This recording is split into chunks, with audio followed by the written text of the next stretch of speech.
প্রিয় দর্শক, আপনি যখন ভিডিওগুলি আপলোড করেন তখন কি এসইওর কাজ করে ভিডিওগুলি আপলোড করেন? এসইওর কাজ কিন্তু অনেকেই আপনারা বোঝেন না।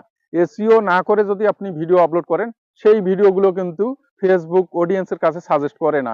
তো আজকে আমি আপনাদেরকে এসইও করার ৩টি প্রসেস জানিয়ে দেব। তো প্রিয় দর্শক, এই এসইও হচ্ছে সার্চ ইঞ্জিন অপটিমাইজেশন। এভাবে এসইও করে যদি আপনি নিয়মিত ভিডিও আপলোড করেন, আপনার ফলোয়ার্স ছাড়াও নতুন নতুন অডিয়েন্সের কাছে আপনার ভিডিওগুলি সাজেস্ট করবে ফেসবুক। যাই হোক, এখন আমি আপনাদেরকে এসইও করার ৩টি প্রসেস দেখিয়ে দিচ্ছি। তো প্রিয় দর্শক, প্রথম কাজটি হবে আপনাদের সুন্দর একটি টাইটেল বসাবেন।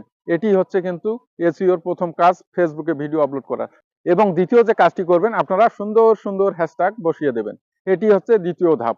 এবং তৃতীয় ধাপটি হচ্ছে আপনারা কোলাবোরেশন করবেন। কোলাবোরেশন হচ্ছে তৃতীয় ধাপ। তো প্রিয় দর্শক, আজকে আমি আপনাদেরকে এসইও করার, অর্থাৎ সার্চ ইঞ্জিন অপটিমাইজেশনের মাধ্যমে আপনার ভিডিওগুলি কিভাবে নতুন অডিয়েন্সের কাছে সাজেস্টে যাবে, এই ৩টি স্টেপ জানিয়ে দিলাম। পরবর্তী ভিডিওতে আমি আরো অন্যান্য প্রসেসগুলি জানিয়ে দেব।